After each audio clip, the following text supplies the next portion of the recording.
A very good evening. Welcome to today's webinar with Informa Webinars. Thank you for joining us. This session today is, as you know, on a mature approach to negotiation, and it will be delivered by Eric Evans.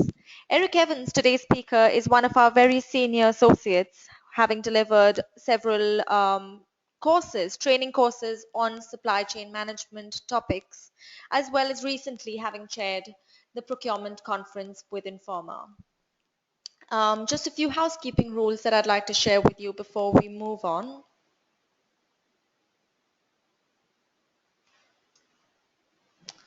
The slides will be available on our slide share page for you to view. We will email the link to you after the webinar in about 10 or 15 days. The recording of the webinar also will be available for you to view, and we will email the link to you. There will be a post-webinar survey that will pop up at the end. Please do take the time to complete it for us. Also, at any point of time when you are going through the webinar and you have any questions that may come up in your mind, please feel free to type them in the chat box, and we will allocate time at the end to address your questions. I'm passing it over now to Eric. Thank you.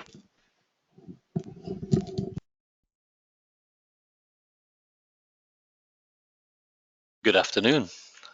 It's always a pleasure to be invited to address one's fellow professionals, and I'm grateful to Informa for giving me the opportunity to address you during this webinar.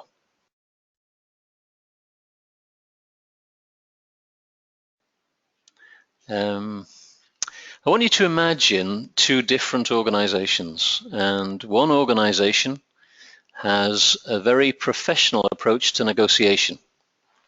In this organization, there is a definite corporate culture. People are expected to behave in a particular way towards customers and suppliers. Nobody is allowed to conduct a negotiation without some form of planning.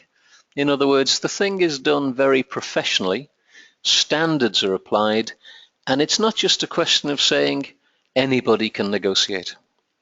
And I'd like you to contrast that with an organization where as soon as you join the organization, everybody is allowed to negotiate without any form of guidance whatsoever.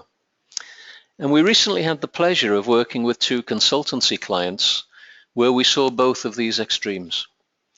We saw a situation where in the poorer of the two organizations in terms of their skills, people were being sent out to negotiate with no guidance, no instructions, no sense that they had a mandate from the senior management team.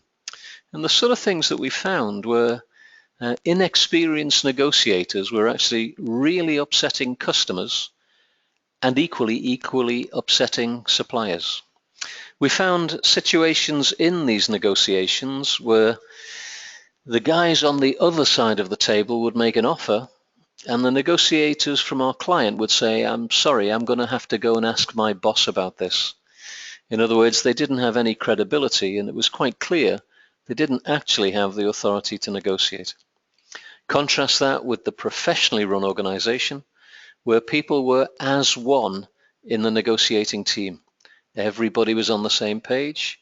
Everybody knew the senior management team had actually signed off on the negotiation plan. Everybody in the team had a role and was very clear on what their role was.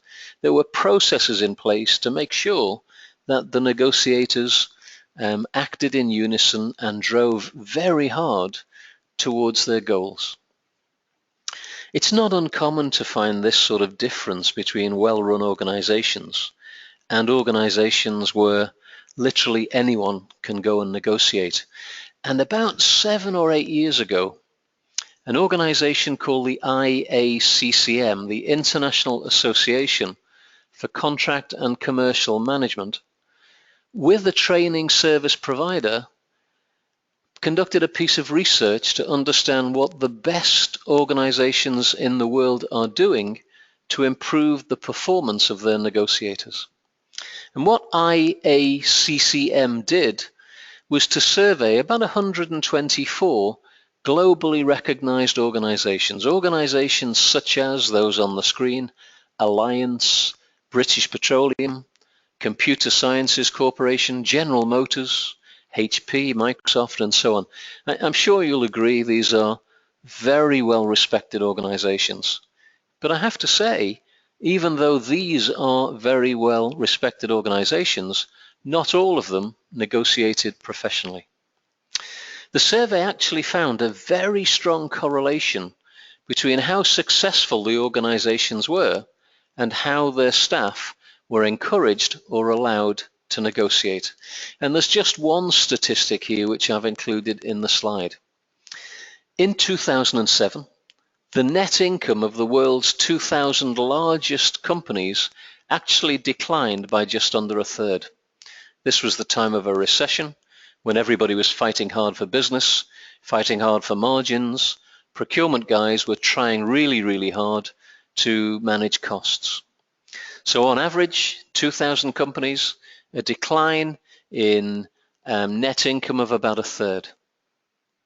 In the same period, the net income of those companies in the survey who showed that they were at the upper quartile level of negotiating maturity saw an average income increase of about 40%.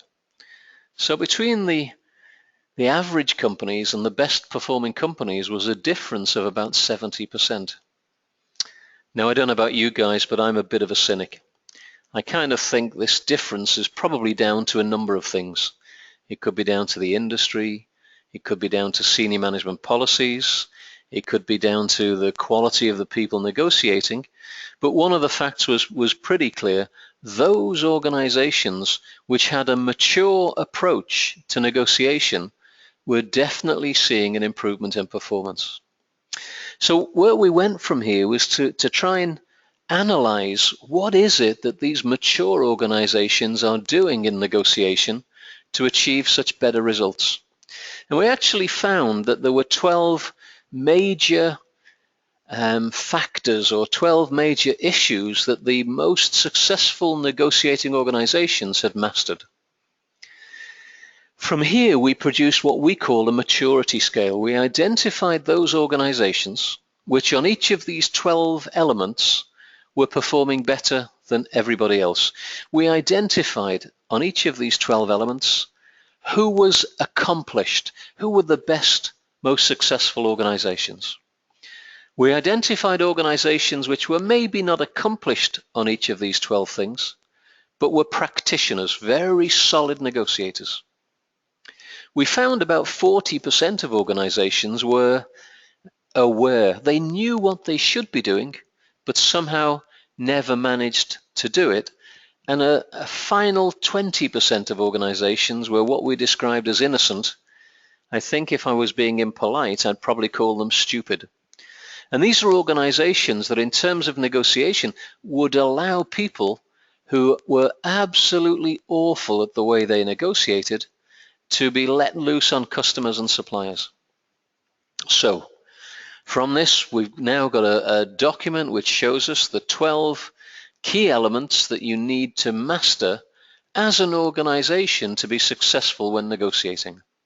And for each of these 12 points, we have a scale that you can apply to see whether you are accomplished as an organization in the way you negotiate, or whether you are innocent or stupid in the way your organization allows you to negotiate. Forgive the word stupid. I'm really trying to show the two extremes here.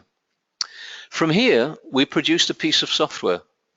And at the end of this webinar, what I'm going to do is to make the software available to anyone who would like the software.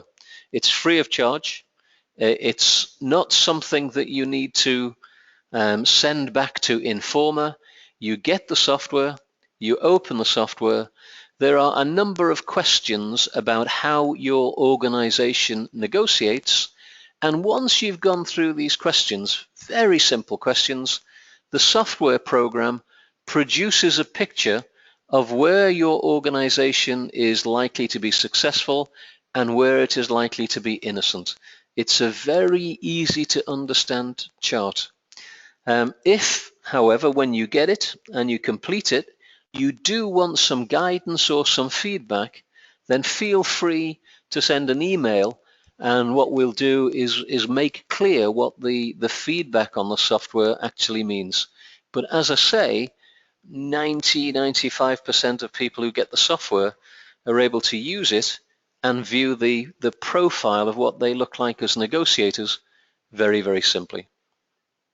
So if I may, let me move on from explaining the process that we went through to identify what a corporately successful organization does in negotiation when compared to average and, I'll use the term, amateur or innocent negotiators do. Let me move on to show you what the 12 individual elements of negotiation were.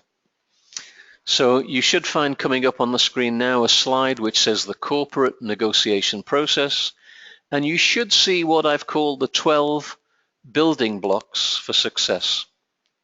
So across the top you have 4 P's: planning, preparation, philosophy and process.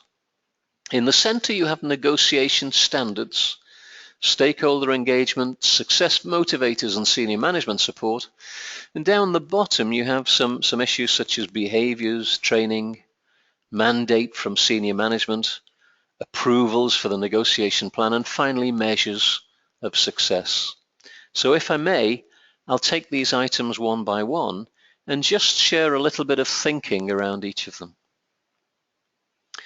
It's important to distinguish between planning and preparation. Planning is typically based on numbers.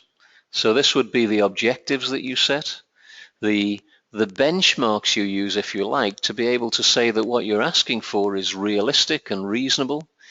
This is about understanding issues like, what should our objectives be? The interesting thing was, in this process that we went through, we found really successful negotiators did not set an objective for their negotiations. And if that sounds strange, let me explain. Average negotiators, we found, typically set an objective. Innocent or amateur negotiations often don't set anything, but the really successful negotiators tended to have 2 objectives. They would identify what's been referred to as the MDO, their most desirable objective. And this is what the really accomplished negotiators are driving towards. They aim for something which is high, aspirational, but it's legitimate. They can justify why they're asking for this. It may be something they've achieved with other customers or other suppliers. It may be something which is a norm in the industry. It may be something they've agreed in the past, either with this customer or this supplier, but there is a legitimacy to this, and it is clearly an aspirational objective. You know, the interesting thing, the research identified that the most successful negotiators fail more often than average negotiators. Sounds strange. Let me explain. Really successful negotiators aim high. They might go into a negotiation trying to achieve a 15% reduction in prices if they're in procurement. Average negotiators are often less aspirational. So maybe these guys are only trying to achieve 4 or 5% discount in a similar situation. When you look at what happens, the guy who's aiming for 4 or 5% might actually achieve 4 or 5%. The guy who's aiming for 15% might only achieve 10%. So what would you rather have in your organization? A guy who aims for 4% and succeeds, or a guy who fails by only getting 10%? And as I say, the most successful negotiators tend to aim high. They'll often fail, but in failing, they'll achieve more than the average negotiator because they are aiming high. And I said a few minutes ago that the really successful negotiators don't have an objective. They have an MDO, a most desirable outcome that they're looking for from the negotiation. And they also have something called an LAA, the least acceptable alternative. And this is often the walkaway point. Everybody in the negotiating team is aware that we will not move beyond this LAA, this least acceptable alternative. So the accomplished negotiator aims for his MDO, and if it becomes clear that he can't achieve his MDO, what he's able to do is refocus and at least make sure he exceeds his LAA. Now guys, this is just one of these 12 factors. I don't want to spend too long on this, but the really well-planned negotiator has a really good understanding of what his objectives should be, why these are reasonable objectives. He aims high, and he has more chance of reaching a higher objective than perhaps somebody who just aims low and achieves a low objective. Preparation is very different from planning. Preparation is not about numbers, but this is about making sure that really effective organizers are ready in terms of the tactics they use, the way the team is put together, and the way the negotiation unfolds. So for example, this is about making sure that you have the right people in the negotiating team. If it's a contract negotiation, do we need a lawyer? If we're going to cover the charges or the prices or the financial elements, do we need an accountant? If it's a technical negotiation, do we need an engineer to guide us through some of the specification or scope of work issues? And it's not just about bringing in the right people. It's about making sure that everybody understands the objectives, everybody understands their role, everybody has the same point of view in terms of the tactics and how the negotiation is going to unfold. So you will find that in critical negotiations, the negotiation team will often have a rehearsal. And it's quite common for accomplished or mature negotiating teams to get the negotiators to pretend to be the other party and to bring in other people to pretend to be them. And in doing this, the negotiators who pretend to be the customer or the supplier get a good feel for what are the issues the other party will have. What are the questions they're likely to raise? When we ask these questions, what are they likely to say? And the logic behind this is quite simply, if you can understand where the other party is coming from, you have a really good chance of being able to deal with it. I guess this particular approach, which is often called playing devil's advocate or a red team review, is really about seeing the world through the other party's eyes, walking a mile in their shoes, but trying to understand what's going to come up in the negotiation. When I look at philosophy, what we found with the mature organizations was there's a very clear corporate culture in terms of how you would deal, for example, with suppliers. So some of the organizations that were most successful would have a very clearly defined view of how you would treat your suppliers. You would not have a situation where some people would go into a negotiation pounding the supplier into the ground, being aggressive, almost being rude, being dictatorial and being dogmatic. What was found was the most successful organizations had a habit of being respectful to the party on the other side of the table. In fact, it was interesting that what actually came across was that the most successful, the most mature, the most accomplished negotiators would actually focus initially on the things that the two organizations had in common. And then they would focus on the long-term perspective, and finally they would actually play down the problem that was being negotiated. So for example, a procurement guy might be negotiating with a supplier and talk about the fact that you have been a great supplier for us. You rarely, if ever, let us down. Your quality is good. You deliver on time. You're very supportive. You give us innovation when we need it. And we really see you as a true partnership supplier. And we hope that this relationship is going to go on into the future because we think we've got a good relationship that can benefit both of us.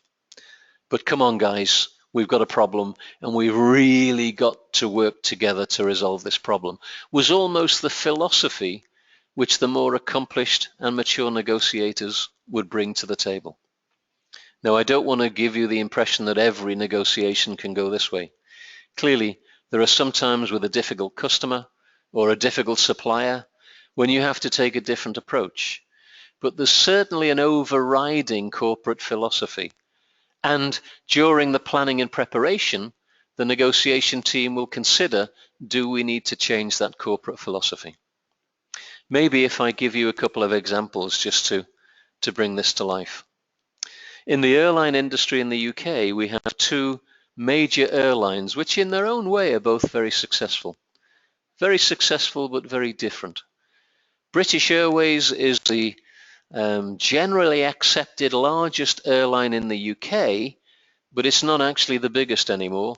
And the way British Airways negotiates is very professional, but the philosophy is a little bit on the bureaucratic side in terms of how people prepare for negotiations. The alternative company that I want to present to you is a company called Virgin Atlantic, which flies to Dubai, to Australia, to the States.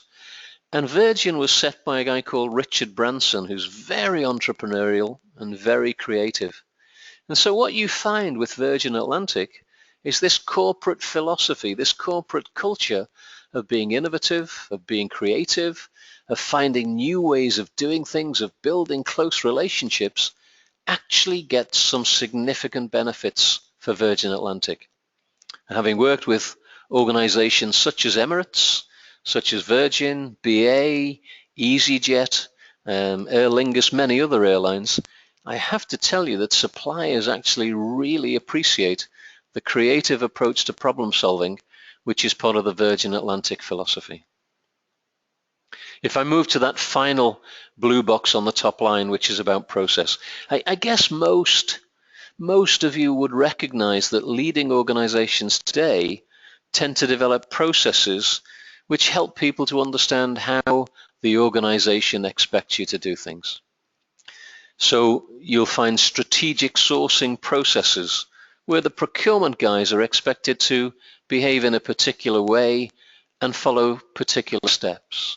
You'll find category management processes where the procurement guys are meant to develop strategies for particular categories of expenditure.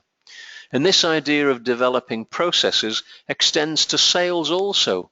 You'll find sales teams will have processes such as spin or consultative selling, where there are guidelines and guidance on how to sell big pieces of work, major products, large contracts to significant customers. The IACCM research found that the most mature organizations that were getting significantly better benefits from their corporate approach to negotiation had well documented and defined processes. This meant that when new people came to the organization, they were given guidance on how they should negotiate. It meant that people weren't necessarily bureaucratic, but in training programs, when preparing for negotiation, there were clear steps they were expected to follow. One of the things in the process was to make sure that for a big negotiation, they had a senior management mandate. So if any supplier or any customer said, for example, I'm sorry, I now need to go and talk to your senior management team, the answer would be, of course you may talk to the senior management team.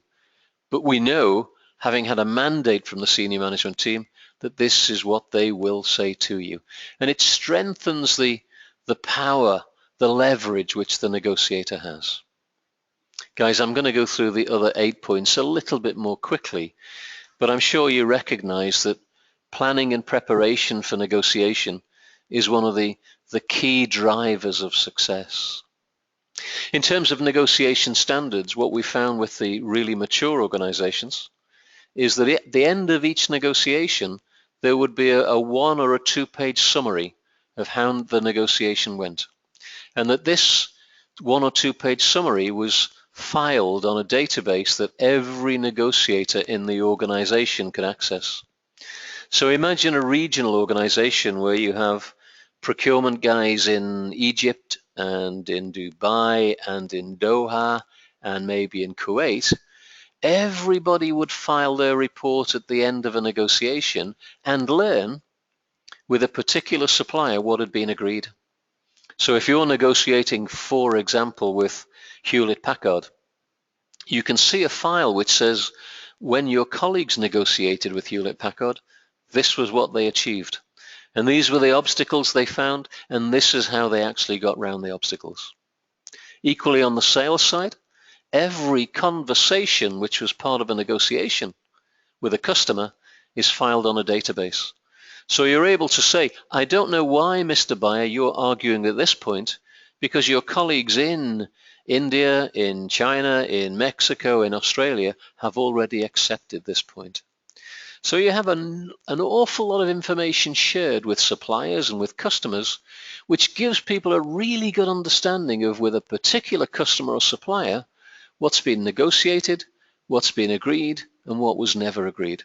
And if I give you one example, I guess many of you may negotiate with a company called SAP, who supply enterprise resource planning software, or ERP software. And this is a very specialized company, and negotiations with companies like SAP or Oracle are equally as specialized. To have this sort of negotiation standard where you know that one of your colleagues has actually negotiated something that you're asking for and achieved it is ever so powerful. To be a supplier and to know that a particular customer in a certain part of the world has accepted something is very, very powerful. On stakeholder engagement, I have to say that these days in procurement, the procurement guy is not the major focus of a negotiation. It's the budget holder, it's the specifier, it's the user, which is the subject to a lot of attention from the suppliers. And none of you in procurement will be surprised to hear that suppliers will actually go behind the back of the procurement guys and negotiate with these stakeholders. The more mature, the more successful corporate approach to negotiation involves stakeholder engagement before you negotiate with the supplier. So sitting down and explaining to key players that if a supplier approaches you, this is what he's going to say. This is what we're asking for, and it would be really helpful if as a stakeholder, a key player in the negotiation, you could actually say this. It's like briefing stakeholders who may well be an unofficial and informal part of the negotiation. Equally, guys, it's the same in terms of selling. It's just making sure that you tap into anybody who has previous knowledge from working with this particular customer. You know, when you look at success motivators, what we found increasingly is that procurement guys, for example, are motivated or driven by short-term things like savings. And we found that some organizations will drive suppliers to the point where they will achieve a lot of savings today, but in 6 months' time, in 9 months' time, in 12 months' time, the relationship with the supplier is very sour. It's very bitter. And the reality is the supplier will do what he can to make back the lost profit or the lost margin with variations to the order or some form of amendment when you can no longer rely on competition. We were quite staggered to find that some of the more accomplished organizations in negotiation don't simply rely on one thing like savings, but they'll actually try to measure things like the extent to which the supplier feels the outcome is a wise outcome, the extent to which the deal stands the test of time, the extent to which users, specifiers, budget holders in the organization actually agree with the objectives that were set, felt that they were party to setting those objectives, and felt that there was a strong alignment between what procurement was trying to do and what they actually required from their suppliers. At the other end of the scale, the amateur, the unsophisticated negotiators were just driving price and screwing the supplier into the ground, and then handing over a supplier to a user and saying, we've done our bit, it's now your chance to work with the supplier. And of course there are problems if the supplier feels battered and bruised and doesn't have the right level of profit. I'm often asked, how do you get to be a management consultant? And there's a strange answer to that question. People used to say that you get to be a teacher if you're not very good at doing something, and you get to be a management consultant if you're not very good at teaching something. That's meant to be humorous. I hope you're smiling at that. But probably the worst experience that I've ever had in negotiation happened maybe 3 years ago, when I was negotiating on behalf of a client, and we were invited into the negotiation about 2 weeks from the end of the deal, when people had been negotiating for something like 5 months. So a lot of mistakes had been made, a lot of words had been said, a lot of water had passed under the bridge. And we were in the final 2 weeks, and we were told that there were just 5 key issues that had to be negotiated with 2 particular suppliers. We went into the first negotiation, and it was one of those macho negotiations where we started at 8 o'clock on Monday morning and we negotiated right through the night. 8 o'clock Tuesday morning we were still going, and we carried on negotiating till about 3 o'clock on Wednesday morning without a break, without sleeping. We'd had the odd sandwich and the odd cup of coffee, but it was a marathon session. I've got to say, incidentally, this is a mistake. When you're that tired, you tend to make mistakes. But one of the things that we insisted on with this organization was every morning we would have what we would call morning prayers. And morning prayers was when we took an hour out from the negotiation and we phoned up and had a conference call with the senior management team.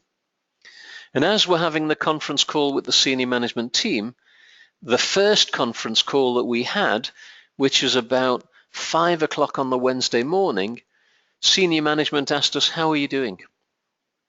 And we said, we're doing okay, but we still have 5 key sticking points. And the senior managers asked us to just walk through what were these sticking points. Now, one of them, we were asking in the contract for something called step-in rights. And step-in rights is when the supplier is not doing a good job and you want the ability to either step into the negotiation or alternatively to ask another supplier to step in and run this aspect of the supplier's business. This idea had come from the legal team, but the honest truth was it was just so impractical the supplier would never agree to it. And once we explained this to the senior management team said, can you tell me why exactly we're asking for something that we've all worked out the supplier will never, ever give us? And to be honest with you, it was our fault for not checking this at the start of our involvement. But the lawyer said we just thought it was a good idea. And the senior management team said, well, if this is one of the 5 sticking points, just drop it. We don't need it. We don't think the supplier will give it. And if the supplier did give it, there's nobody in our organization could step in and actually run this contract from the supplier's point of view. And I'll shorten this tale by saying the other 4 points that we had were equally quickly dismissed by the senior management team. So what is this box about senior management support all about? What it says is before you sit down and negotiate with a supplier, you really need to sit down with the senior management team if it's an important negotiation and get agreement from them. So these are the things we're asking for. And this is our MDO, our most desirable outcome. And this is our LAA, and get the senior management team to either buy into what you're doing or alternatively to tell you that's just a waste of time or that's not good enough. Increasingly we find negotiators will go out on major negotiations with the full backing of their senior management team. So if there is any escalation or any dispute over the negotiation, the negotiator knows the senior management team will back him up. Guys, as I come to the bottom line, behaviors, training, the mandate, approvals and escalation, measures of success, I should be able to go through this quite quickly. Behaviors, there are a lot of negotiating behaviors which are just so obvious that people don't really think about them. They almost are automatic reflexes. But unfortunately, not everybody buys into these behaviors or actually understands them and possesses them. So, for example, which would you think is most effective?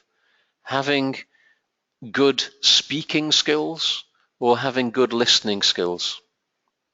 The evidence in negotiation is that immature negotiators tend to do a lot of talking, and mature negotiators tend to do a lot of listening. And if you're going to do a lot of listening, there's something around, you have to be the guy that's asking the really good questions to get the other guy talking. Just another quick story, if I may. We met a guy in a company called Harrods. You may have heard of Harrods. It's a little shop which in London used to be owned by an Egyptian gentleman called Mr. Mohammed Al Fayed. And these days it's owned by a Qatari gentleman who's equally well known. Within Harrods, we sat down with this guy who told us he was one of the world's greatest negotiators, and watched him in a negotiation where he sat down with a supplier and said, "Let me tell you how I see things."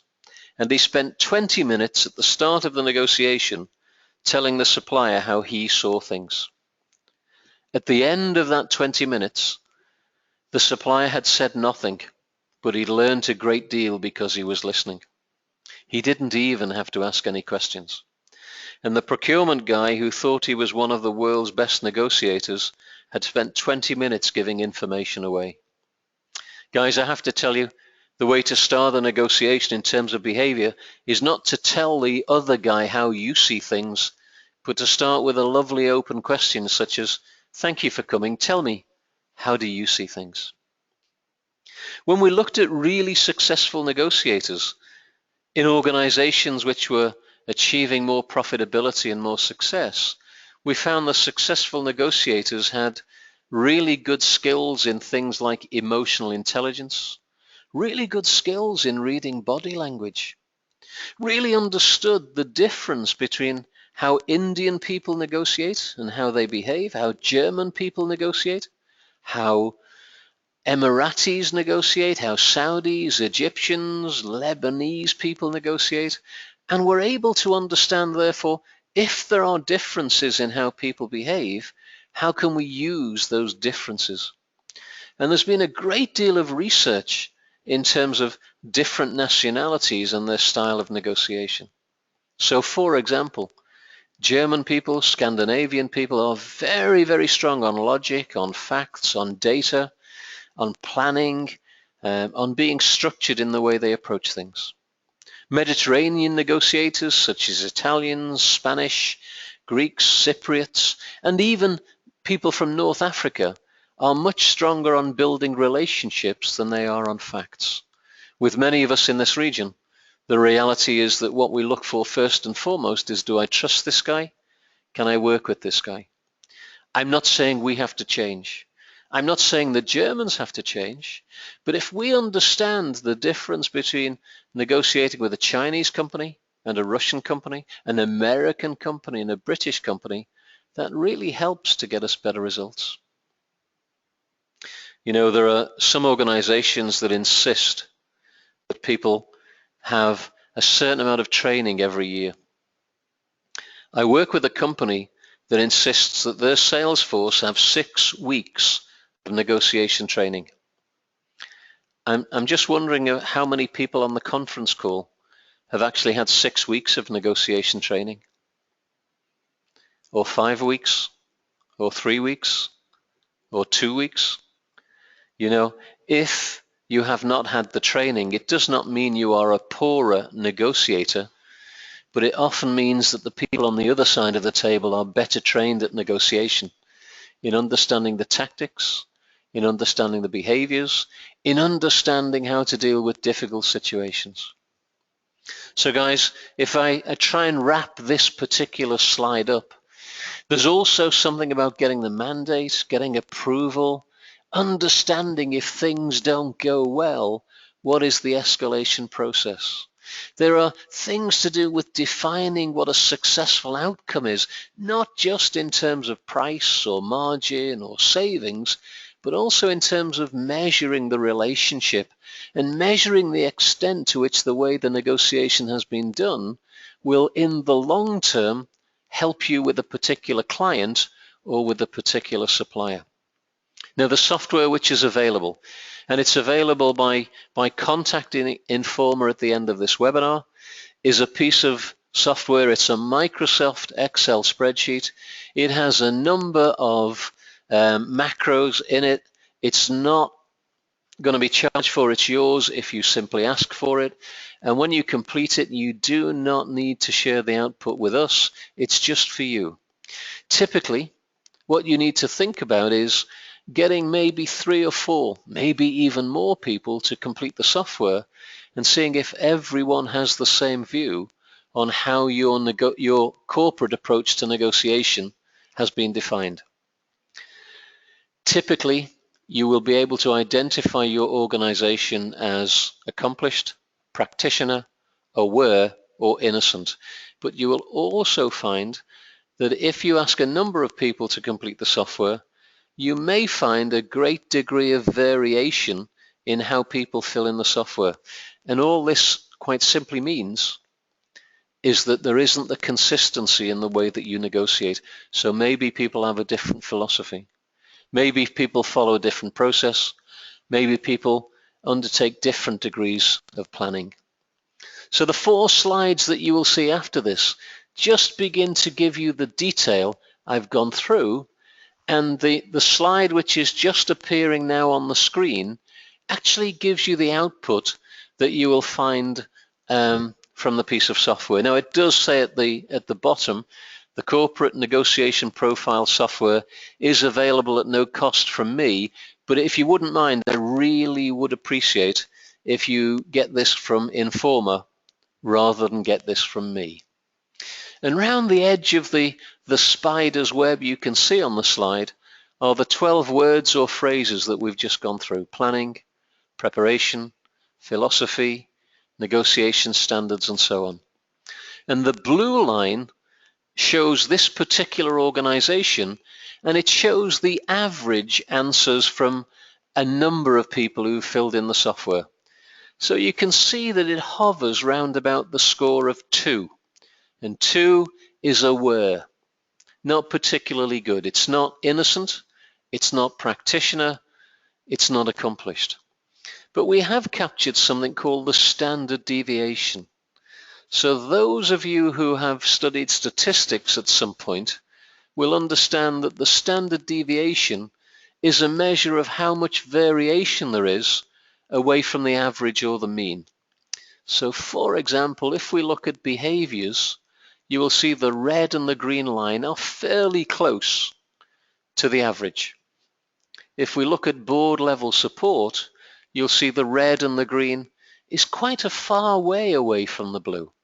And what this is saying is maybe the organization behaves consistently in terms of their behaviors, but maybe when it comes to board level support, maybe there are differences in the organization around whether the negotiation teams get senior management support or not.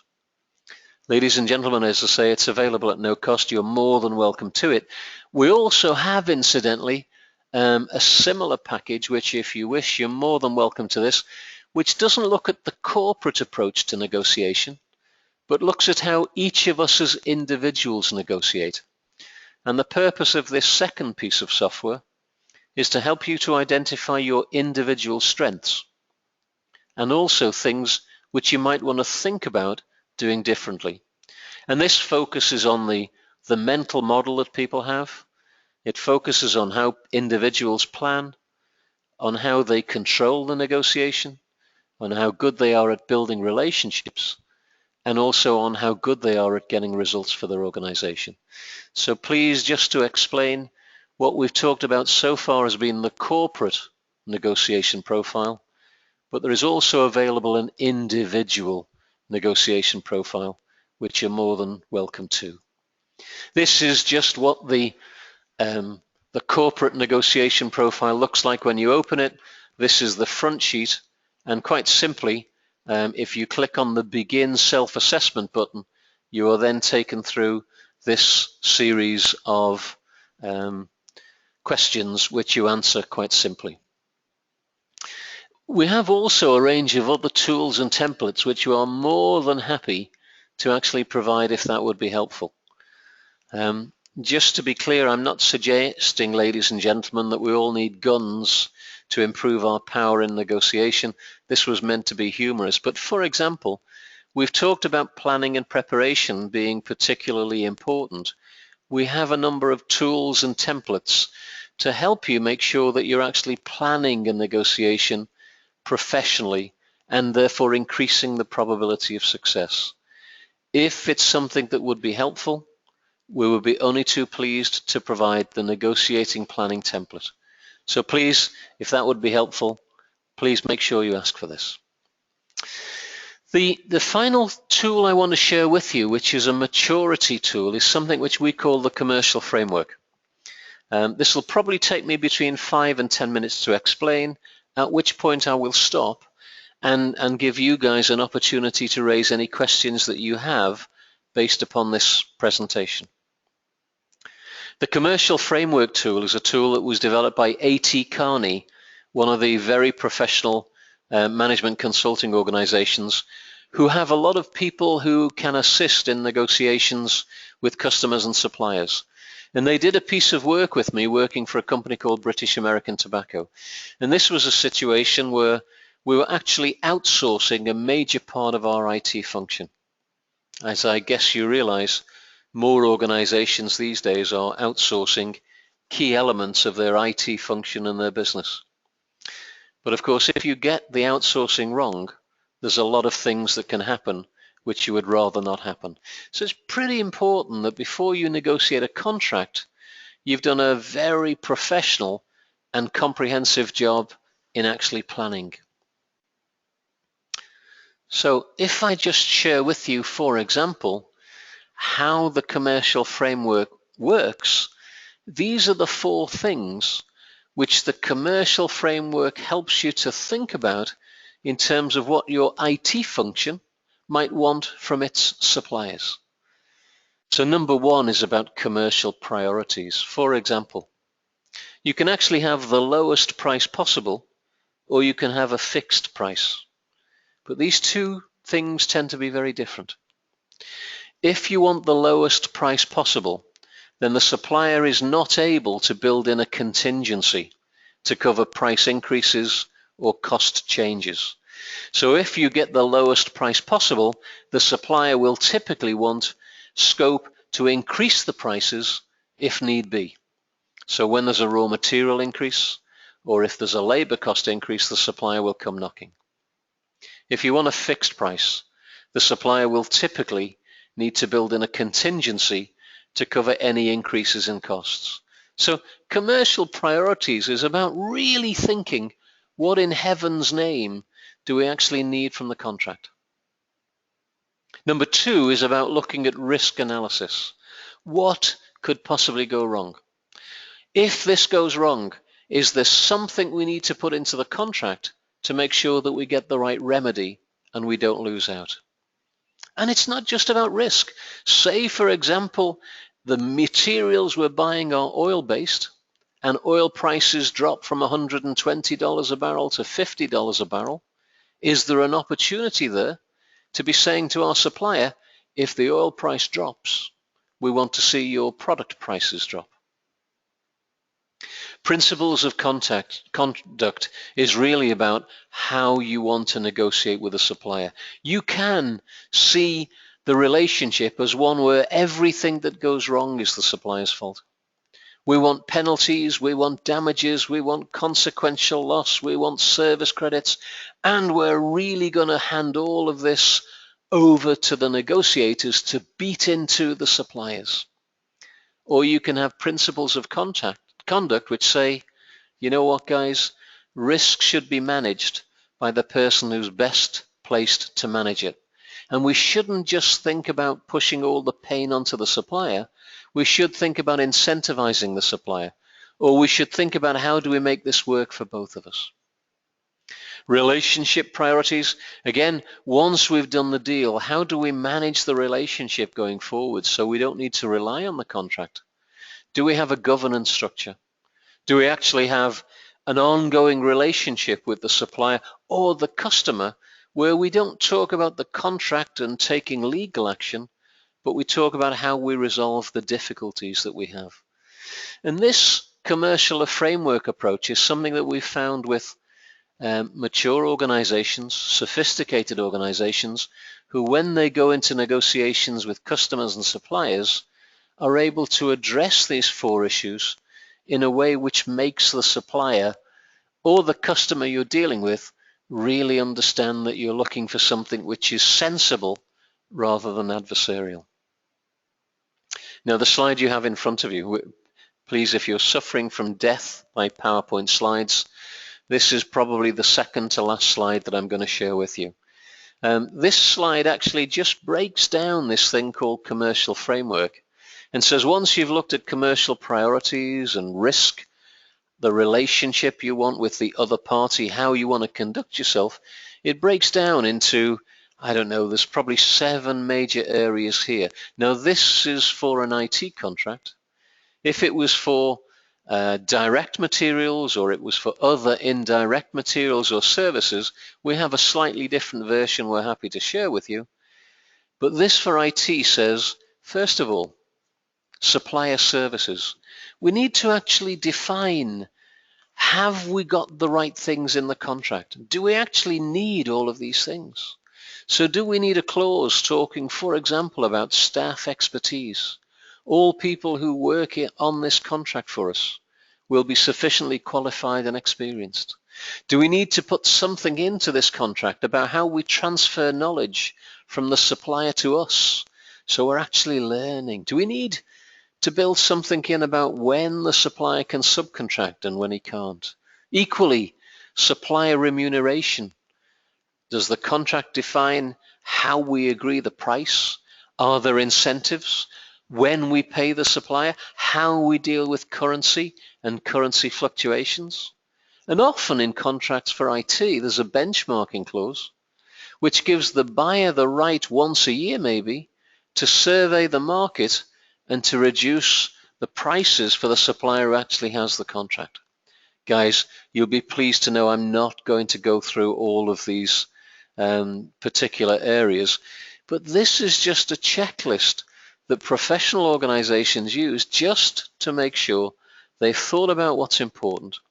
As well as thinking about what's important, they've done some form of checklist to make sure the contract covers their needs.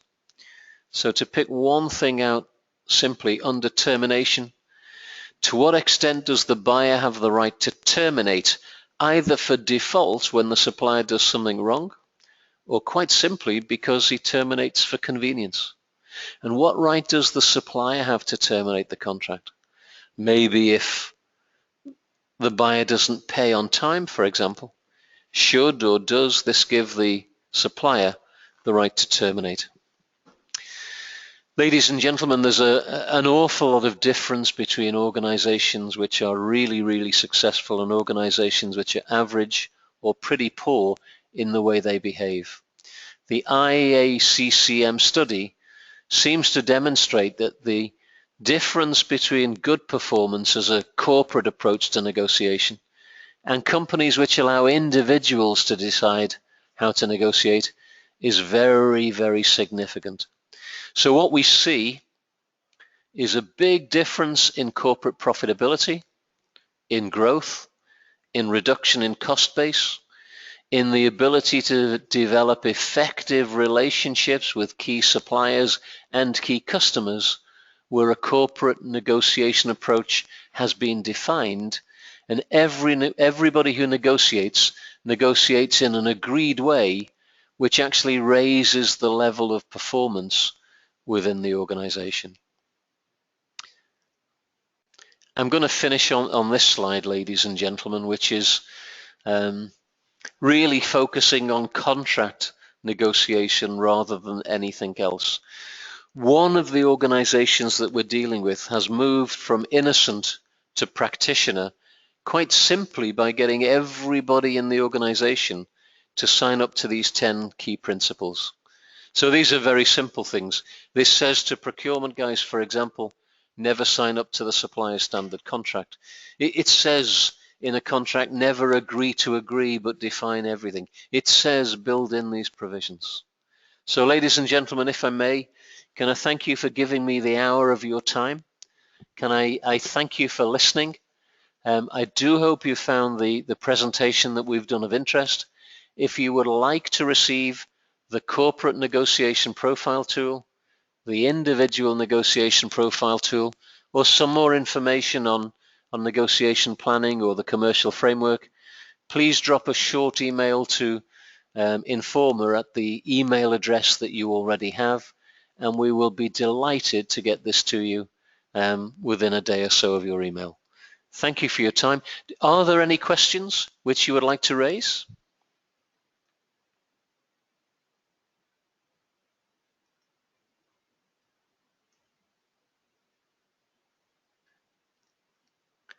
I always feel when there are no questions that it means one of two things. It means either people have fallen asleep during the last hour, or alternatively, I have been successful in explaining these points clearly. I hope it wasn't the first, and I really hope it was the second. But again, if you want me to go through any of this, either in a phone call or in a subsequent follow-up conversation, please raise this with either Mega or somebody in the Informa team. I can see from Mr. Abuit Devdar a question which is, how do you gauge the mood of the supplier? It's a really good question, actually. First of all, one of the things that we find is organizations that don't have a strong corporate approach, it's almost as much as about dealing with the mood of the individual rather than dealing with the mood of the supplier. But a lot of this comes from planning and preparation. It will come from things like making sure that before you negotiate, you've used a good RFI, request for information, so you really understand some of the basic information that you need from the supplier. And this might include information on the supplier's financial performance. So are they doing very well financially? Or are they actually struggling financially and desperate for business? Not just the RFI, but of course the RFP and the RFQ. I think also you're then into, if you're in a face-to-face meeting, reading somebody's body language. If somebody's nervous, if somebody's angry, if somebody's frightened, if somebody's frustrated, if somebody's overconfident because one of the technical guys has dropped a hint that they're going to get the business, this will usually show in things like the body language. And sometimes, to be honest, it's not even body language, it's just the word that people use. So I think there's a number of things to do, but the individual negotiation profile tool that we make available has a large section on relationships, and a lot of that section on relationships is about things like emotional intelligence, sensitivity, understanding the other party, and that may be some help. I do hope that helps with the answer, but if it doesn't, again, please follow through with another question. Mr. Amro Hariri, how to stay calm in negotiation. One of the things that was done in the late 1980s, early 1990s was a lot of work on something called emotional intelligence. And this was based on the fact that often when you were at school, the people who always came top of the class in exams didn't actually get a really good job, a really well-paid job. And people who didn't come top of the class often were more successful in business. And emotional intelligence suggests that three things are important. One is staying calm is really force yourself to control your emotions. Don't get angry. Mentally, go to the balcony, listen to what's said, but don't let this get on top of you. Secondly, there is something about use empathy to understand the other party, to try and make sure you can understand why they're being angry and why you're feeling something less than calm. And the third point is there's a lot of evidence that really good negotiators are humble in negotiation. They don't spend their time thinking about how good they are. They spend their time thinking about how can they be better next time. If I try and pick up some of the other questions I can see, how to best approach a new job negotiation. Should you have a list of requirements? How to gauge MDO to LAA? Really good questions. I wish this was a 2 or a 3-day course on negotiation. How best to approach a new job negotiation? I think give yourself plenty of time and try and avoid a position where you are facing a deadline. I think second, approach the negotiation slowly. Start from the point of view where you're getting the other person to talk. So very open questions. Give me your perspective on this situation. How do you feel we've got to this point? What do you think is the solution that we should pursue? What other solutions in similar situations have you put on the table? You don't have to agree to any of these things, but it's often very, very helpful if you're actually getting the other guy to propose some solutions. It just helps to put more options on the table. One other thing that a guy called Neil Rackham came up with. This is a behavioral psychologist who actually found that the best negotiators, when they're planning, actually come up with more creative options. So the average negotiator, for every issue being negotiated, will come up with possibly 2 ways of solving a problem. But the really effective negotiator will typically come up with more than 2 ways of solving a problem, possibly 5. And so what that means is, if the first 2 ideas he puts on the table to solve a problem don't actually work, he's got more options. He can talk about idea number 3, idea number 4, or idea number 5. So the reality there is it really is about thinking through a number of different ways of possibly solving a problem. Mr. Afif Taleb, I can see a lovely question. Don't you think that success in negotiation is also related to the negotiation level of the other side? For example, the supplier. And I absolutely agree. You know, this may sound strange, but I actually think it's easier to negotiate with a good negotiator than a poor negotiator. Because with a poor negotiator, they're less able to control their emotions. They've less thought through the issues in the negotiation. They're less able to explain their thinking, whereas with a good negotiator, you tend to find they're well able to respond to how you're behaving. If I can finish with one final point, which I hope is helpful. We've done some negotiations in recent years with some very large and very successful organizations such as Saudi Electricity, Petrofac, various other organizations. And there is a wonderful book on negotiation which is called Getting to Yes. And Getting to Yes is all about win-win negotiations. And one of the things that we've done when we're negotiating on behalf of our clients is to actually send copies of this book, Getting to Yes, to the supplier. And we send it with a letter to say, Mr. Supplier, we're really looking forward to negotiating with you. And we really think that both sides would benefit from a win-win approach. And what we'd like to do is to share with you the process or the approach that we're going to follow, which is contained in this book, Getting to Yes. And we'll typically send 6 to 10 copies of this book to the supplier. Without exception, when we've sent that book to suppliers before a negotiation, the supplier will read at least the first chapter. And the supplier will take it seriously that we are genuinely trying to come up with a win-win. And more often than not, it helps for them to adopt a more cooperative approach to the negotiation.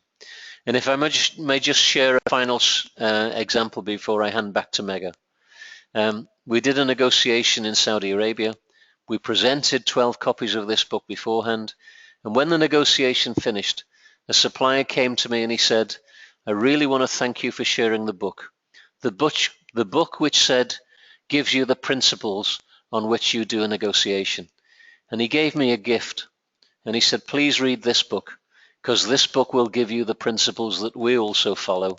And we think these principles are incredibly helpful in our relationships with our customers. And it was an English translation of the Quran. And I really treasure that. But what we've actually found in reading that book is that a lot of the principles in the Quran are actually mirrored in a book which is called Getting to Yes, in terms of how we should work with people that we deal with. Ladies and gentlemen, on that note, can I thank you again for your time, and I wish you every success in the future.